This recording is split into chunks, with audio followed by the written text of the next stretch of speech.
भारत माता की जय। रिवाल्सर की पवित्र रिवाल्सर की अरे सर वो वहीं पे ले तो इसलिए मैं ले रहा हूँ। आज एक इतिहास रचा है। ये तो आध्यात्मिक नगरी पहले से है ही, लेकिन इसमें आज एक बहुत ही अद्भुत ट्रीटमेंट कैंप ऑर्गेनाइज हुआ है। इस कैंप के आयोजन में यहाँ पधारे हुए हमारे आज के आदरणीय मुख्यमंत्री श्रीमान नरेश शर्मा जी, जो अपने यहाँ के नानवी हैं, हमारे जो यहाँ की बहन श्रीमती प्रियंका शर्मा जो यहाँ की जिला पार्षद हैं, वो भी यहाँ के अपने मुख्यमंत्री हैं, साथ ही श्रीमान वसंत सिंह राणा जी भी, और जो मंच संचालिका है उनकी तो बात ही अलग है। बहुत अच्छा उन्होंने सारे विषय को, अभी शुरुआत ही उनका जुड़ी है बहन रजनी शर्मा, लेकिन अभी अभी जुड़े ही उन्होंने एक अच्छा विषय को समझा और हमारे सामने रखा है। ये बहुत अच्छी बात है। ये इतिहास इसलिए है क्योंकि जिस विज्ञान को लेकर यहाँ आपके बीच में एक छोटी सी ज्योति प्रज्वलित की, ऐसे दोनों मेरे साथी श्रीमान खेमचंद जी है ना, और इनके साथ में हमारे अजय ठाकुर जी और इनकी पूरी टीम जिस प्रकार की है, ये एक छोटा दीपक जलाया है, लेकिन केवल दीपक नहीं है, ये पूरे एरिया के अंदर एक अद्भुत प्रकाश का कारण बनने वाला है। जिस नाम से ये रियालसर स्थान है, अभी मैं सुबह वहां परिक्रमा करने के लिए गया सरोवर की, तो यहां तो सारे देश से देवता यही आते हैं। जब वहां परिक्रमा में कर रहा था तो परिक्रमा करते करते मुझे आदरणीय खेमचंद जी ने बताया कि यहाँ सब ये देवता आए हैं, और मैंने देखा और देखने के बाद जो उनकी अनुभूति की, ये देवता तो आने ही थे क्योंकि एक और परम देव यहाँ आए थे बौद्ध लामा के रूप में, जिन्होंने अपनी साधना से और ये अपनी एक बूंद से सरोवर का निर्माण किया। गुरु गोविंद सिंह स्वयं यहां पधारे, और सारे देश में मुझे लगता है एक ही ऐसा मंदिर होगा जहां पर नंदी भगवान शिव की ओर पीठ करके बैठे हैं। नहीं तो सारे देश में मंदिर केवल ऐसे होते हैं कि जहां शिवलिंग है उसकी तरफ मुंह करके नंदी बैठे होते हैं। तो ये स्थान कोई साधारण स्थान नहीं है, ये बहुत असाधारण स्थान है। ये आध्यात्मिक ऊर्जा का एक पवित्र स्थान है, और ऐसे स्थान पर आज ये भगवान शिव की चिकित्सा, अर्धनारीश्वर चिकित्सा, जिसको हम अंग्रेजी में वेलनेस न्यूरोथेरेपी के रूप में भी जानते हैं, ये हिमाचल की इस पवित्र धरती पर एक वर्ष पूरा कर रही है, और आज का दिन बैसाखी का दिन भी है। और इसलिए बैसाखी के दिन पर भी मैं आपको सभी को हृदय से बहुत बहुत बधाई दूंगा, क्योंकि आज खालसा पंथ की स्थापना हुई। पूज्य गुरुदेव गुरु गोविंद सिंह जी ने जब समाज की स्थिति को देखा और लगा कि शक्ति का विकेंद्रीकरण होना चाहिए, विकेंद्रीकरण मतलब समाज के लोग समाज की रक्षा के लिए खड़े होने चाहिए, तो पंच प्यारों की उन्होंने आज प्रारंभ किया। एक ऐसी अद्भुत शक्ति जो संत भी और सिपाही भी, जो संत भी है और सिपाही भी है, जब आवश्यकता पड़ती है तो शस्त्र भी अपने हाथ में धारण करता है, नहीं तो हरि नाम के अंदर मस्त रहता है। ऐसी श्रेष्ठ परंपरा की शुरुआत उन्होंने करी, और आज ही अंबेडकर जयंती भी है, वह भी हमारे स्मरण का विषय है कि देश के अंदर एक सामान्य सेंटेंस अगर मैं बोलूं कि ज्ञान और गरीबी पर किसी जाति का अधिकार नहीं होता। ज्ञान किसी जाति का अधिकार नहीं है, गरीबी पर भी जाति का अधिकार नहीं है। जो पढ़ेगा वो श्रेष्ठ बन सकता है। इतिहास भरा पड़ा है ऐसे अनेक संतों से, ऐसे अनेक हरि भक्तों से, सबरी भी उसी में से एक थी कि भगवान राम को उनके द्वार पर आना पड़ा। और स्वयं तुलसीदास, वाल्मीकि जी, ऐसे श्रेष्ठ परंपरा, अनेक सारी परंपरा महर्षि वाल्मीकि जी की भी है कि जिनके लिखे हुए ज्ञान के कारण से आज हम राम का नाम स्मरण करते हैं, वाल्मीकि रामायण। ऐसी श्रेष्ठ परंपरा भारत की रही है। ऐसी ये पवित्र धरती है, यहाँ पर अर्धनारीश्वर चिकित्सा, जिसके बारे में आज हमारा एक बड़ा कैंप भी ऑर्गेनाइज हो रहा है ना। तो आप सभी को हृदय से बहुत बधाई। आज का दिन ऐसा शुभ और पवित्र है, तो अब आपको ये भी जानना जरूरी है कि आखिर ये विज्ञान, जिस विज्ञान के बारे में, अर्धनारीश्वर चिकित्सा के बारे में हम जो कह रहे हैं, उस अर्धनारीश्वर चिकित्सा का आखिर अर्थ क्या है? अर्धनारीश्वर चिकित्सा यानी है क्या? ये जो आप ट्रीटमेंट लेने वाले हैं, अभी मेरी बहन यहाँ ही बता रही थी कि लोग कम जानते हैं। हर एक चीज को जानने के लिए ये जो यहाँ दुनिया के लोग यात्रा करने के लिए आते हैं, जब ये प्रथम सरोवर सिद्ध महात्मा के कारण से यहाँ पर शुरू हुआ, तब कितने लोग जानते थे? नहीं जानते। आज तो इस एरिया के पूरे हिमाचल के देवता वहीं पर पधारे हैं, सारे देवता वहां पधारे हैं। तो ये छोटी बात नहीं, बड़ी बात है। शुरुआत कहीं से भी होती है और छोटी होती है। गंगोत्री भी, अगर गंगा जी को देखें तो मैदान में बहुत चौड़ी है, लेकिन गंगोत्री पर जाके देखें तो बहुत छोटी है। प्रारंभ, शुरुआत कहीं से होती है। तो हम, मेरे जो दोनों साथी हैं, अजय ठाकुर जी और खेमचंद जी, इन दोनों ने यहाँ एक अच्छी शुरुआत की है और उनके कारण अनेक सारे लोगों को सिखाया गया। तो मैं भी आपको इस विज्ञान की बात करूंगा, आखिर ये विज्ञान है क्या, और आज ये विज्ञान आपके ही नहीं, अपने घर घर की बीमारियों के समाधान का कारण कैसे बन सकता है, इसके लिए मैं किन्हीं एक व्यक्ति को बुलाऊंगा। आप आ जाएंगे? इधर आ जाओ मेरे पास। मैं केवल इनके माध्यम से सबको दिखाना चाहूंगा कि आखिर हम करते क्या है। ये पैथी ऐसी क्या है कि आने वाला व्यक्ति पैरालिसिस से पीड़ित है, बायां अंग उसका कंप्लीट डैमेज है, लेकिन अचानक हमारे एक थेरेपिस्ट ने कुछ किया और वो ठीक हो गया। किसी के घुटने बहुत दर्द कर रहे थे, ऐसा क्या किया कि उसके घुटने ठीक हो गए, रिप्लेसमेंट की जरूरत नहीं।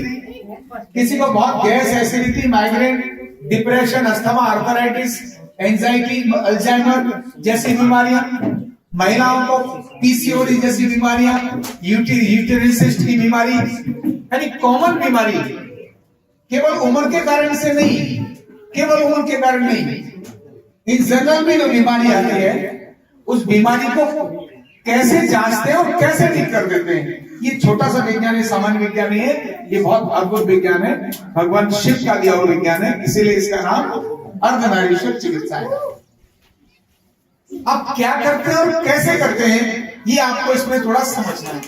आखिर ये कैसे आपके घुटने ठीक कर देते हैं, पैरालिसिस ठीक कर देते हैं, जो दवाई नहीं कर पाती, जो इंजेक्शन नहीं कर पाता, आखिर ये कैसे ठीक कर देते हैं, ये जानना चाहेंगे? नहीं जानना चाहेंगे?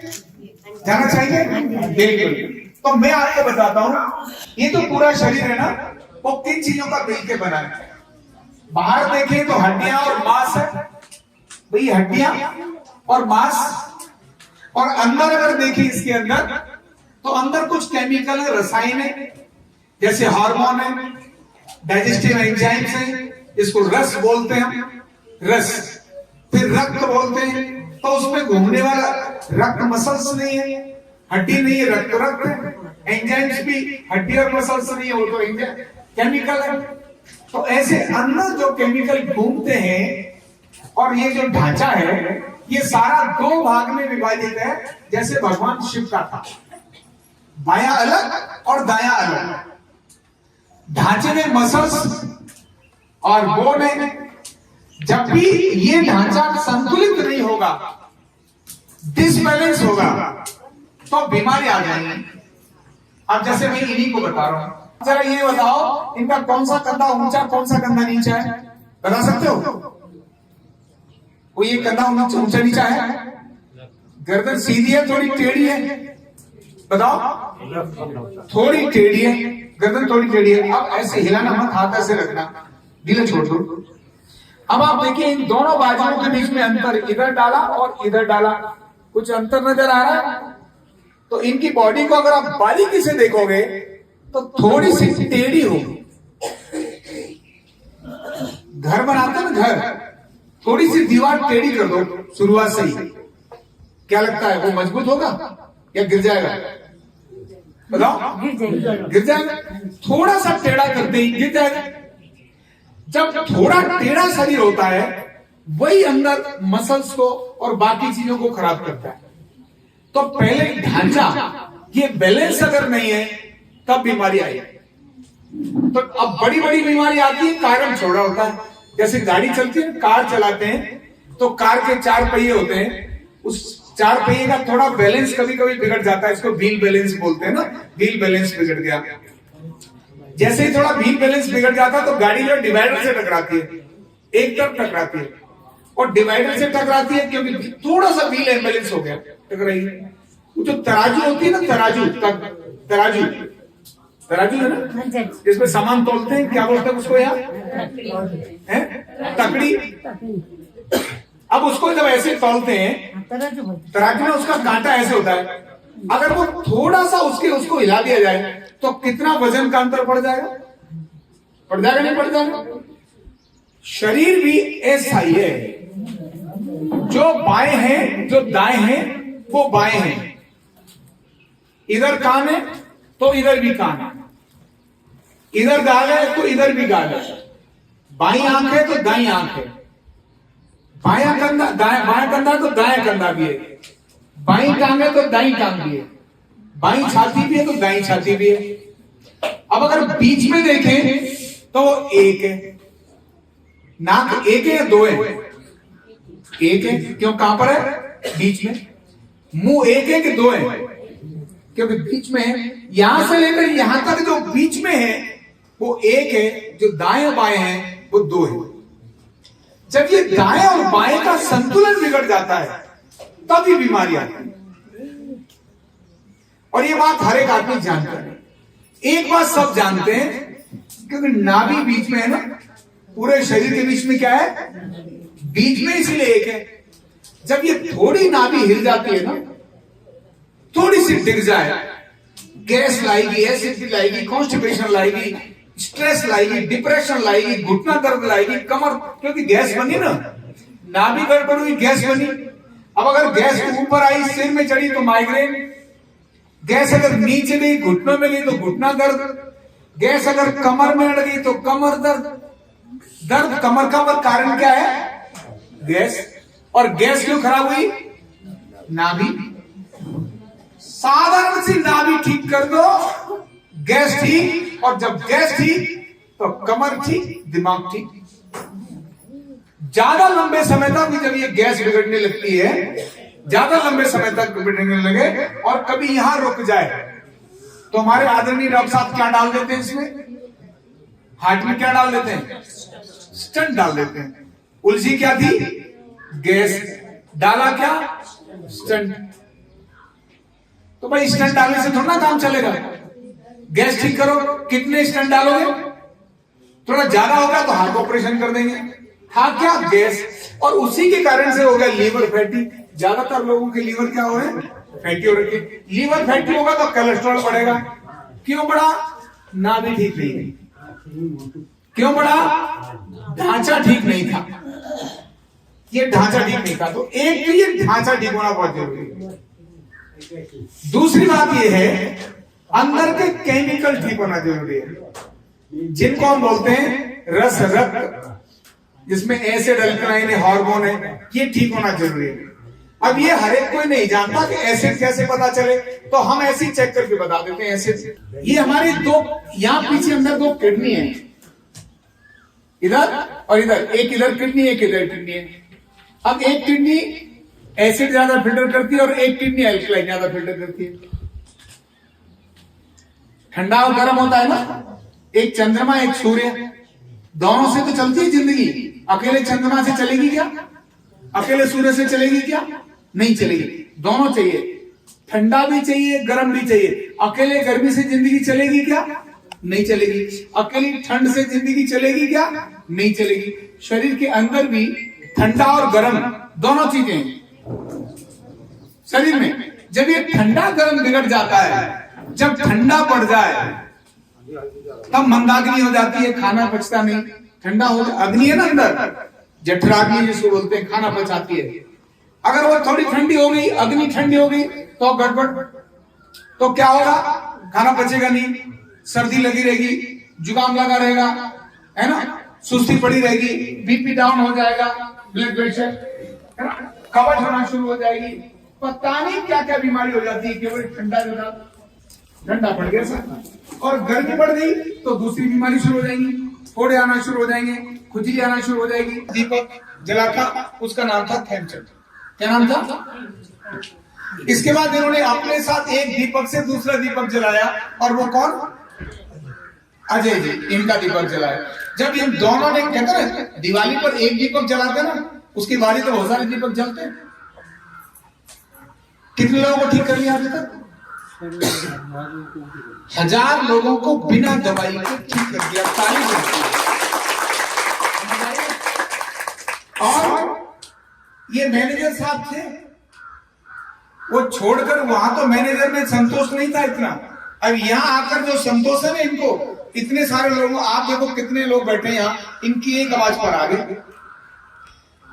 अजय जी भी अच्छी भली कुछ काम धंधा करते थे, वहां छोड़कर इनके साथ आ गए। अभी बताएंगे बाद में अपनी बातें। अब दोनों इतने गर्व है, इतना अंदर से खुश है। इनकी श्रीमती जी कहां है? जरा बुलाओ एक मिनट जरा।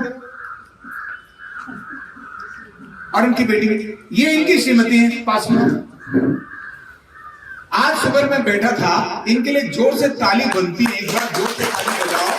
तो इस बात के लिए मैंने इनसे पूछा, तुम क्या चाहती हो, क्या सोचना चाहते हो, क्या है तुम्हारे मन में? तो पता है इन्होंने क्या बोला? इन्होंने कहा, मैं चाहती हूं कि मैं लोगों की सेवा करूं, मुझे पैसे नहीं, क्या चाहिए मुझे? लोगों की सेवा।